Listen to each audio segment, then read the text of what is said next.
नाज़रीन असीं हिन वक़्तु मौजूदु आहियूं दे खिरोई में। असां सां मौजूदु आहे सोशल वर्कर ज़ाकिर हुसैन शार साहब।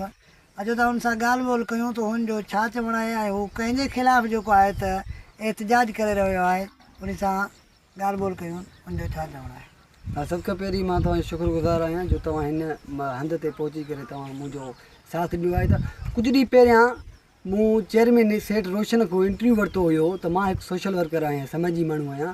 त मूं हिन खे इंटरव्यू वरितो हुयो त कॉल करे त तव्हां यूसी चेयरमैन खिंजूर जा आहियो, तव्हां हिन टाइम तक ग़रीब मज़लूमनि खे को बि फंड वग़ैरह न आहे ॾिनो। राशन जेका हितो किरोड़ बजट अचे थी सरकार खां, तव्हां हड़प कयो था ऐं ग़रीबनि खे मुरियो बि नथा ॾियो।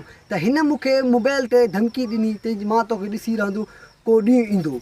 त उन खां बाद कल्ह जेको मामिलो थियो हुयो उहो बि मामिलो ऐं सेठ चेयरमैन रोशन शर जे चवण ते थियो हुयो त कल्ह जेकी मुंहिंजी ज़मीन मुक़ादे ते वरितल आहे, मुंहिंजा वाड़ राधल आहिनि, त पंहिंजो माल जी भेल थी हुई। त उन खां बाद इंचार्ज चौकी गुलाम फरीद दोंदू साहब सां मूं कॉल कई त बाबा ही माल जी भेल थी आहे ऐं जेको आहे त माल तव्हां काहे वञो। उन चयो त तव्हां मूंखे माल पुॼायो। त मां हितां माल काहे करे जीअं मुंहिंजे फसल में भेल थी हुई त मां चौकी खिरोई ते पुॼायो। उन खां बाद SHO यारो लुंड रियार अहमद कुराई जेको यारहें उनजी पोस्ट आहे, त उन जेको आहे त गुलाम फरीद ॾे फ़ोन कई त तव्हां जवादार ऐं जेको आहे त ऐं मुंहिंजे नाहे बि चयईं उनखे बि तव्हां वठी अचो। ऐं असां उते जीअं पहुतासीं त मां SHO गुलाम पंहिंजो रियार अहमद कुराई खे जीअं हथु ॾिनो त चेयरमैन सर रोशन चेयरमैन बि उते वेठो हुयो थाणे यारहें लुंड। त उन खां बाद मूंखे सेठ चेयरमैन रोशन शर चयो तूं अड़े केरु थींदो आहे जो तूं मुंहिंजे ख़िलाफ़ु पोस्ट लिखी हुई ऐं जेको आहे दादागिरी ॾेखारी। मूं चयो बिल्कुलु मां लिखी आहे ऐं हाणे बि लिखंदुमि, हाणे बि तव्हां खां पुछंदुमि तव्हां हेतिरा ग़रीबनि जा जेको हक़ खाधा आहिनि, तव्हां चेयरमैन आहियो ऐं तव्हांखे ग़रीबनि जो मज़लूमनि खे उहिदे वॾे चेयरमैन ते पुॼायो वियो आहे, त इन में मां तव्हांखे ग़लति नथो चवां।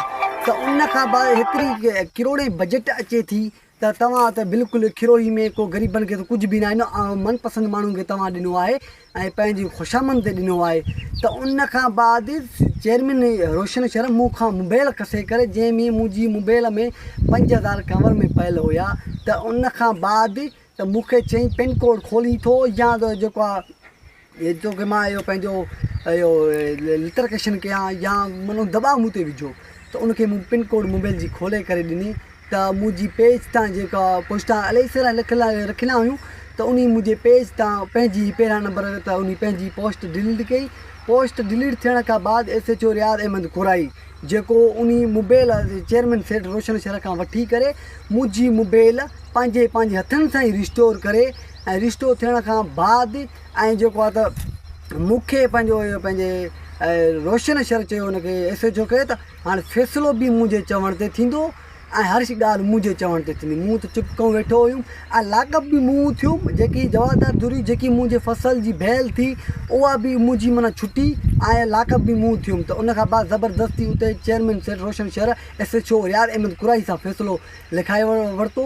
उन खां बाद चई मुंहिंजे चवण ते बि थींदो, अगरि तूं अहिड़ियूं पोस्टां रखंदे त मां तोखे क़तल बि करे में देरि नथो कयां ऐं जेको बि मूंखे जानी नुक़सानु पहुतो त चेयरमैन सेठ रोशन ई हूंदो या कंहिंसां जेको आहे ॿिए मूंखे कयो त उन जो बि बचत ईअं सम्झो चेयरमैन सेठ रोशन जी हुजे। जॾहिं तव्हांजो मसइलो हुयो त थाणे ते फ़ैसिलो लिखी ॾिनो, हुन खां पोइ वरी हाणे जेको ताज़ो मसइलो थियो आहे इहो छा मसइलो? इहो ताज़ो मसइलो ईअं थियो आहे त जेको आहे रोशन जे चवण ते SHO पंहिंजो रियार अहमद कुराई विंगार वड़ी आहे, जेको इंचार्ज खिरोई खे चई करे खिरोई इंचार्ज बि SHO गुलाम फरीद चवण ते विंगार वड़ी आहे, जेके मुंहिंजे घर ते अची करे हमिलो करे ऐं हीअ तव्हां ॾिसी सघो पिया दरवाज़नि खे जेको आहे ज़ोर ज़बर गिरी करे ॾाढ जिबिर करे ऐं दौर केरु आहे जंहिं तव्हां बकरियूं जेका हुते थाणे ते पहुचनि?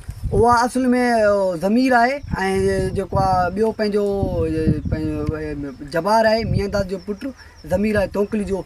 इहा सभु साज़िश इहा मां जेकी पोस्ट रखी हुई हुअमि ऐं मां हिकु सोशल वर्कर समाजी आहियां। पिलाइंग जेकी बि हुई गैंग ऐं गेम इहा सभु चेयरमैन सेठ रोशन जी हुई जी। नाज़रीन तव्हां सोशल वर्कर ज़ाकिर हुसैन शार जूं ॻाल्हियूं ॿुधियूं। कैमरामैन टीम सां गॾु एजाज़ पिता विकास TV न्यूज़ यारोलो।